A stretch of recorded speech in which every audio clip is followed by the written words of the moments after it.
minutes intro. Oh my gosh, I got to stop talking. Shadows of Ezra says, first, we're starting in the United Kingdom. Why? Because King Charles is being airlifted out of Buckingham Palace yesterday evening.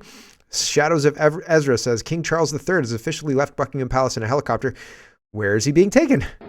Good question. So you can see the helicopter lifting off. There's, I thought these guys were news, but they're just a group of people in yellow bicycle helmets. But yeah, where's King Charles going? Who knows? Who knows? I'm sure it'll be fine. The headline story, the biggest story in Canada right now is Chris, two of the Coutts guys have been released, and the details I've got for you. This is one of them. Chris L. breathes fresh air as a free man for the first time in 2 years. So there you go. Here is Calgary Herald. 2 suspects in Coutts border blockade plead guilty to reduced charges. Chris L. admitted to a charge of possession of a weapon in an unauthorized place, and Jerry M. admitted a charge of conspiracy to traffic firearms. So they plea bargained down, I guess, and Lion Advocacy says, wait. After 2 years in jail without a trial, now the Crown has agreed to drop the most serious of charges. I actually think I'm going to vomit. So they said that this was a conspiracy to murder RCMP officers, and I mean, this was an excuse, and they were dangerous, and they couldn't have bail, and they couldn't even have really a hearing. Ferryman's Toll again is looking at this. He says, as I understand it, all the charges were dropped against Chris L. except improper storage of a firearm, which is what he pled guilty to. He will be freed today. That's yesterday, and he was. It appears that Jerry Morin had pled guilty to a similar charge, improper transportation of a firearm. To put it in perspective, these charges are typically fines. The government held these men for 2 years without bail over slap-on-the-wrist firearms offenses. The Crown has gone from they were planning to murder RCMP officers to they didn't store their firearms properly. This is the equivalent of they were planning to use trucks in a terrorist attack to they parked illegally. Right? Ferryman continues, it's a massive win for the 2 men are free. The Crown's case against the other 2 men is crumbling, and it's directly a result of Chris L's legal team secured by support from the Diagolon community. And that should, I mean, really good for them. Honestly, good job, guys. Wonderful. And Mocha, these guys are active and like punching square in the nose of the people who are doing this. So good job. I'm glad they're out there doing what they do. Mocha says Chris L. and Jerry Morin have taken a plea deal. The word from the attendees of the trial is that the conspiracy to commit murder of RCMP charges have been dropped and the 2 men will be set free. I will confirm with the courts once the information related to the plea deal becomes available. On the other hand, Tony O has a new lawyer as of today, and the trial is delayed until February 20th. Please consider supporting and following Mocha to bring you the rest of the story, right, to finish this out. I'm sure the other 2 are probably on, like, hearing this news, they're probably like, all right, let's go. It's incredible what's going on and what they can get away with blatantly by not following the rules, by ignoring the rules. And they know they're ignoring the rules, right? Here's Robert Malone. I think the first 2 minutes are interesting. He's talking about censorship. He's talking about free speech. Actually, I have a whole section on free speech, but this kind of relates to the Coutts guys, etc. So, hold on a second. This is talking about psychological warfare, and I think it's more than free speech. What we're talking about here, like the process is the punishment. So they're using the law to make it seem like you did something terrible, and they're accusing you of something terrible, like you conspired to kill RCMP officers. And then they probably had the 4 of them all split up, and a detective would come in and say, your buddies are rolling on you. They're giving us all the goods and blah, blah, blah, blah, blah. And you're going to go to jail for a long time because you're not being honest with us. Be honest with us and tell us what you know, and maybe we can go easy on you. And like, there was no conspiracy. There never was a conspiracy, right? Like, what are you talking? We were protesting for Coutts or protesting for freedom, protesting against the mandates, whatever it is. But conspiracy to kill RCMP officers? And people would be stressed, et cetera, et cetera. Now, I'm basing that on television shows, so take it with a grain of salt. But at the same time, I don't think that, I think that police officers watch the same, somebody who grew up watching Breaking Bad is a police officer now, right? And they're watching TV stars will influence their watching of movies, and all that will influence, like Brooklyn Nine-Nine. You don't think that influences how police officers behave? For sure it does, right?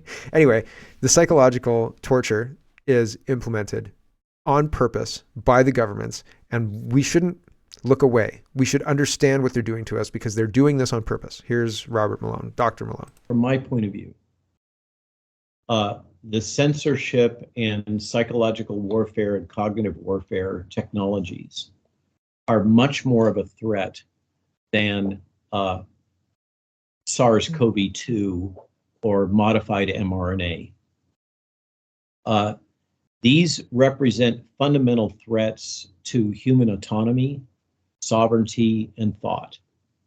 The technology is so powerful, this technology that was designed for offshore combat. Now we have something that is enormously powerful, in large part enabled by the digital landscape, which the CCP defines as another theater of war, just to be clear.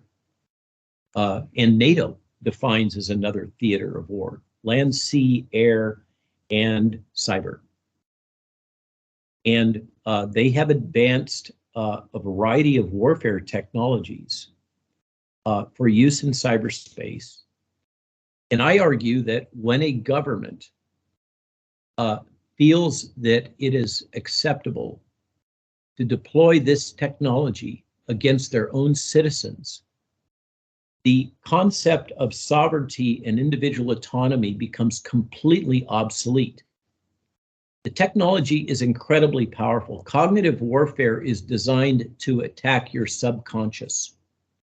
One of the core principles in Psy-war, or fifth generation warfare, is that the individual being influenced is completely unaware of who is doing the influencing. It is designed to be subtle, non-transparent, and incredibly effective. As a matter of fact, the highly educated are among the most susceptible, in part because they are trained to accept authority figures.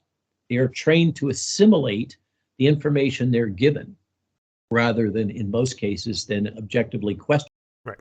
So the objective thought has been crushed out. But the point of the Coutts guys being in prison was not to, it was to punish them directly, sure, but it's subtle because it says to me or you or Greg or anybody who might protest like them, look what we did to these guys. I've said before that if you get a tax revolt, you can't arrest everybody, but you can arrest some people and you can throw them in prison and you can ignore their rights for years on end while everybody else frets about what else they're going to do. They could freeze your bank accounts, right? The psychological impact is not just what happens to the person who's the target of those atrocious acts of war, but also the impact of what happens when other people see what is happening to that person, because that's a warning, right? It's a big red flag. Do what he did, and this might happen to you. What would your family say? What would your wife say? What would your girlfriend say? What would blah, blah, blah say, right? What would your employer say, right? And so all of a sudden, hold on, I don't want to be in jail for 3 years. I wouldn't have a job when I came out,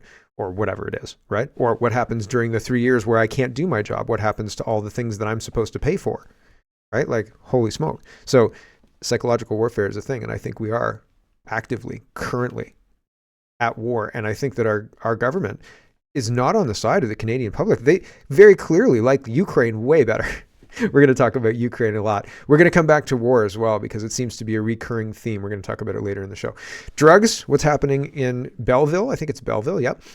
Gary says Canadian Police Department warns residents in a small town to avoid downtown because opiate crisis, 13 overdoses in 1 hour. I think it was actually 14 when all was said and done. And says the Belleville Police Service is advising the public to exercise caution and avoid unnecessary travel to the downtown core area following reports of a significant number of overdoses on Tuesday afternoon.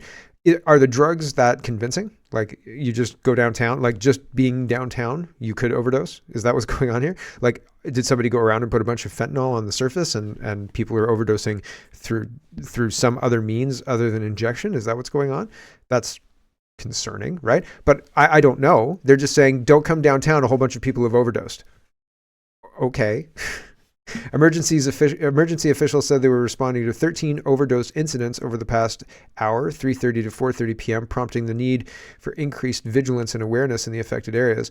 Now, I don't know how many of those died. I don't know if they're all deaths or if they're just drug overdoses. Naloxone, etc.? And does naloxone bring you back to life, or does it just keep you alive long enough to make sure they can harvest your organs?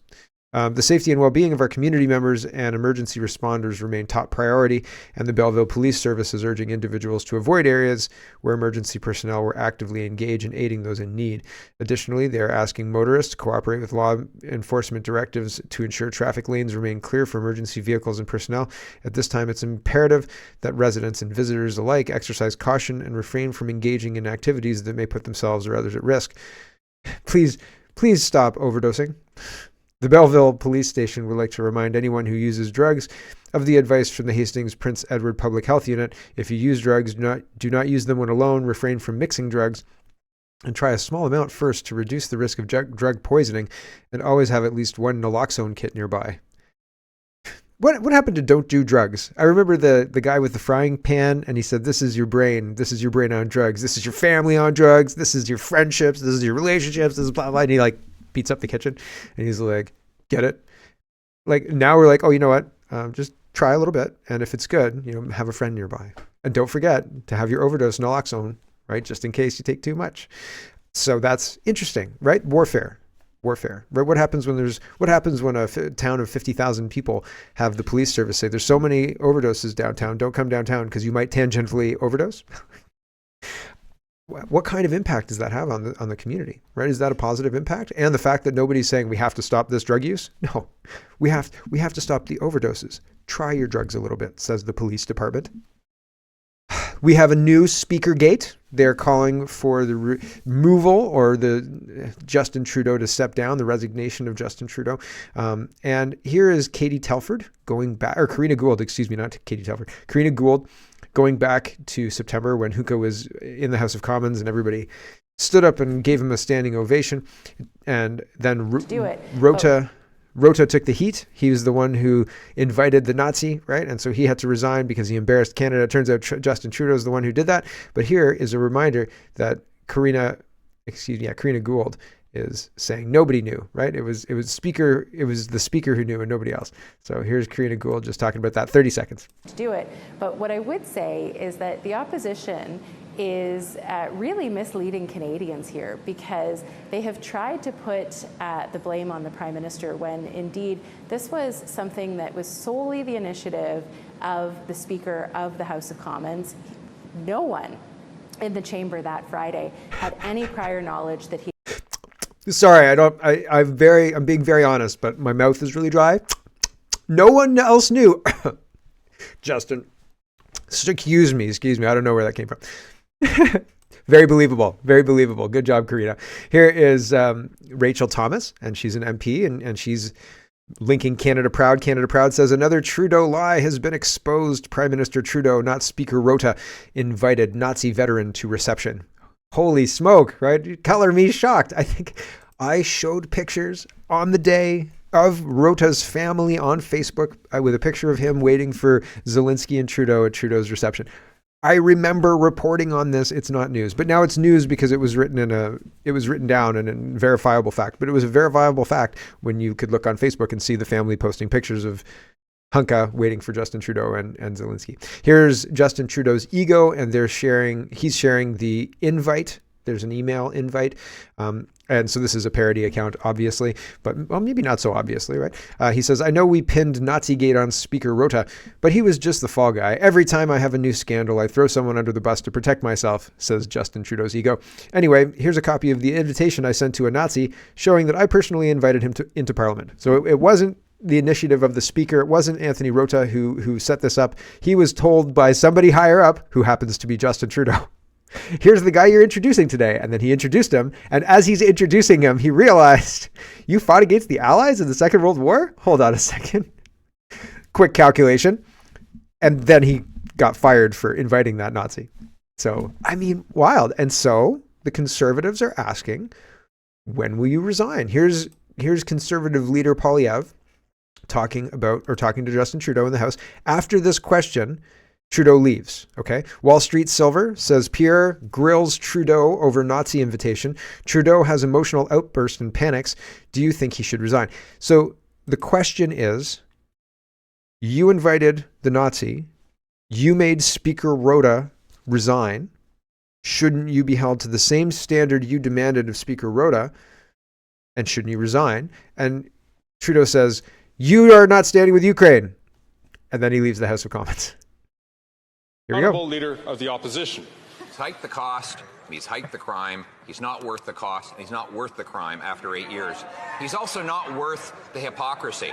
Mr. Speaker, the Prime Minister has been claiming for months that he had no involvement in or knowledge of the invitation of a former Nazi soldier to the visit of the Ukrainian president. Now we know that he personally invited that same individual. He actually said the opposite. And he said that the former speaker had to resign over doing the exact same thing. So will he hold himself to the very same standard and admit that he's not fit for office? The Right Honourable Prime Minister. The attacks that the Leader of the Opposition is choosing to make against the Ukrainian-Canadian Congress demonstrates the extent to which this Conservative Party no longer stands with Ukraine. They have an opportunity in just a few minutes, Mr. Speaker, to stand and vote in favor of a free trade deal that Volodymyr Zelensky himself is asking this House to pass, and he is choosing to not stand with Ukraine, not stand with Ukrainians, and not stand with Ukrainian Canadians. Why are they abandoning Ukraine?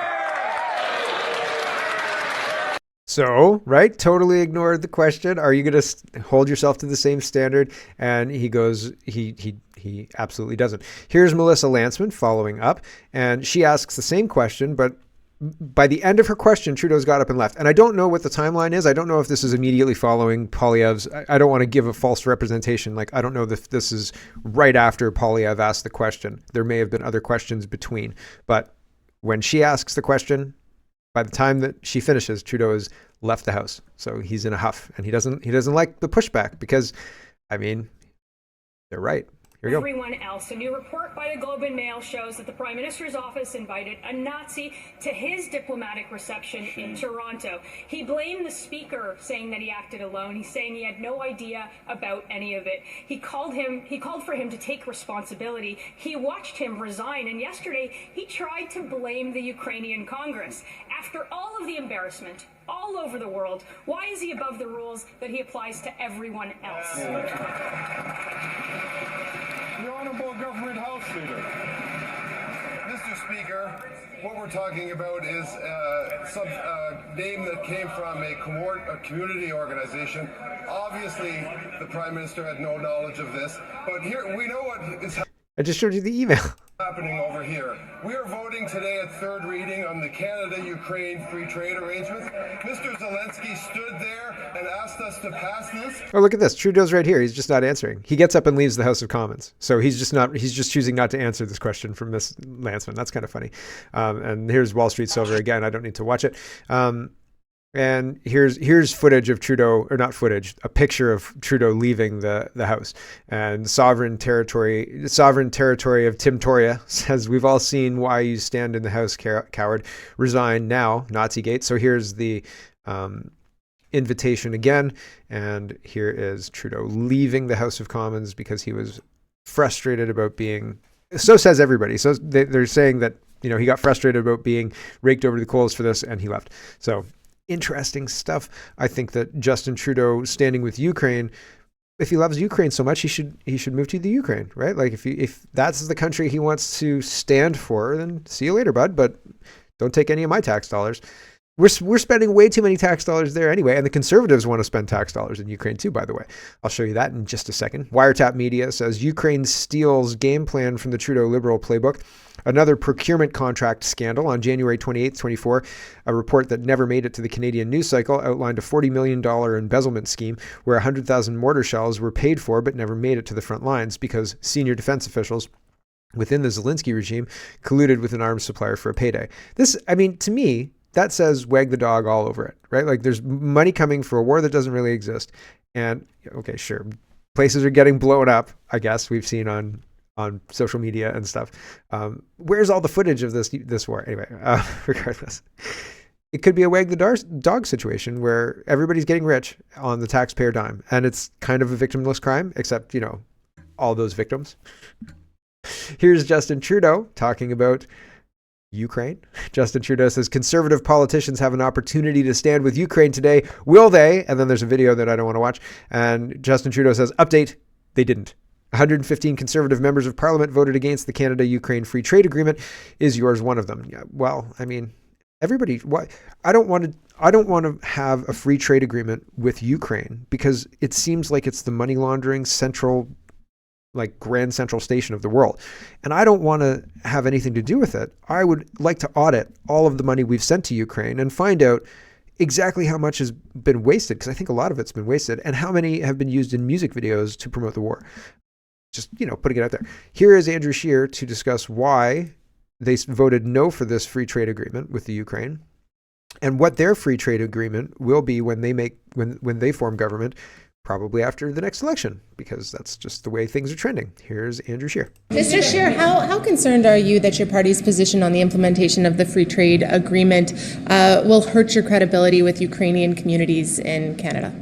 We have a very strong message to Ukrainian Canadians and our Ukrainian allies. That is, we will send Ukraine artillery and rockets, not carbon taxes. There is a provision in the free trade deal that states the parties shall cooperate bilaterally and international forums to promote carbon pricing.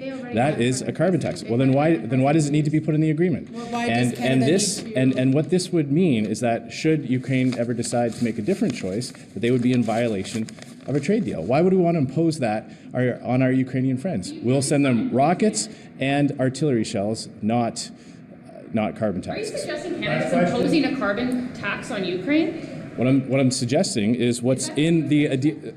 What I'm suggesting is that I'm not just suggesting. I'm reading the words that are in the trade deal.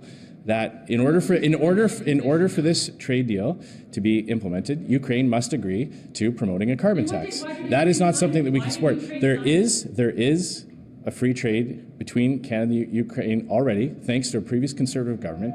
Conservatives will always support free trade deals that are good for Canada, but that don't include carbon taxes.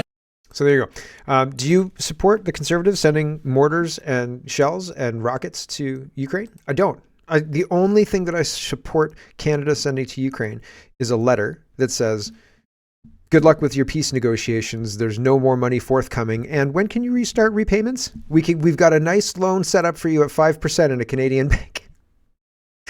When do you want to sign for it? We'll fly you in, right? To repay all of the money that we've given Ukraine. Because, I mean, if you're demanding Canadian businesses repay, I mean, what are the terms for repayment for Zelensky in Ukraine, right? Or are, countries just friendly handing out hundreds of millions of dollars or billions of dollars, right? Yeah, yes. And we're on the hook for it. So, nah. The only thing I would support sending Zelensky is a bill. And even then, I probably want him to pay for the postage and a letter saying, good luck with that peace negotiation stuff. Here's Eva Chipik. She's responding to Foreign Minister Mel Joly, criticizing Poilievre and the Conservatives for not supporting Ukraine. It's 35 seconds. Let's wallow in the incompetence for just a minute. Is this incompetence? Is Mel Joly herself incompetent, or a very smooth operator at a high level, able to get lots done, or is she just the appointment of a prime minister like Trudeau, right? Like, not quite up to the job. I don't know. Every time I see video of her, it seems like she's stepping in it, right? She's not making the right choices. She's Twitter diplomacy, all of this stuff, and it hasn't worked out well for Canada, right? Our allies, I think that we're a joke, largely because of missteps by Mel Joly. Here's Mel Joly. Later today, we will be voting on the Canada-Ukraine Free Trade Agreement. And again, we know that the Conservatives will let down Ukrainians. Poilievre has been talking a lot about and crying about the importance of freedom. But the reality, we know that he's about freedom for some and not for all. Meanwhile, the Ukrainians are fighting for their freedom and ours, and we will continue to support them for as long as it takes. How are Ukrainians fighting for Canada's freedom? Could you explain that, Mel Joly? It's interesting that she's attacking Poilievre. Eva Chipik says, seriously, when I didn't think it could get worse, Minister Joly comes out with more panic and finger pointing. You and your government have been running and failing this country for the last 8 years. Stop pointing fingers and look in the mirror. buckle up, because you are in for a bumpy ride, and it seems you just realized your actions have serious consequences for Canadians and the world. Yeah, there's a lot that has been done incorrectly in Canada for the last many years, and not all of it falls on Mel Jolie's shoulders, but there's a lot that does, recently anyway. Tucker Carlson is interviewing Vladimir Putin. This is 5 minutes on why he's doing this, and basically he's doing this because he's a journalist, but it doesn't come without risks and so on and so forth. And so it's interesting. I don't know when it's going to drop. I haven't seen it yet. There was another interview I was watching yesterday about the new diabetes drug, and it was Tucker Carlson interviewing the diabetes drug guy, or somebody in pharma, who explained the model of the diabetes drug. And the diabetes drug is like 6 or 7 injections a year, depending. And that is a forever patient. If you go off this stuff, you will gain all the weight back because nothing has changed. And the drug is medically bad for you, I guess, he says. It paralyzes your stomach, so it makes your stomach unable to digest food properly, which is not great.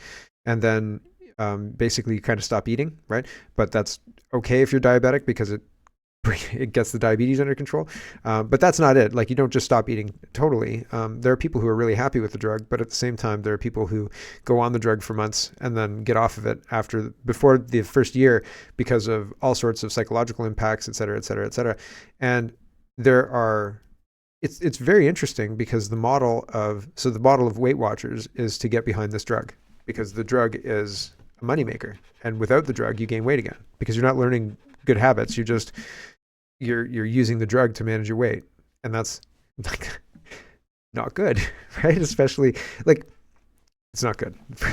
I'll not go off on weight loss, but it's a very, very concerning situation, and it's interesting. So it was an interesting interview, and I hope the Putin interview is just as good. Let's talk about a grab bag of governance. We still got lots of show to go. Holly Doan is noting that the Justice Minister called the Leader of the Opposition an effing tool. Wow. And so he had to apologize in the House of Commons for that. Here is video of that. That was Holly Doan reporting this, but here's where it happened. Here we go. Secondly, as an aggravating factor for an auto theft that occurs with organized crime, that's already on the books too. 718.2 of the Criminal Code, Mr. Leader of the Opposition. Why don't we focus on things we can actually do, like getting tough with organized crime and anti-money laundering?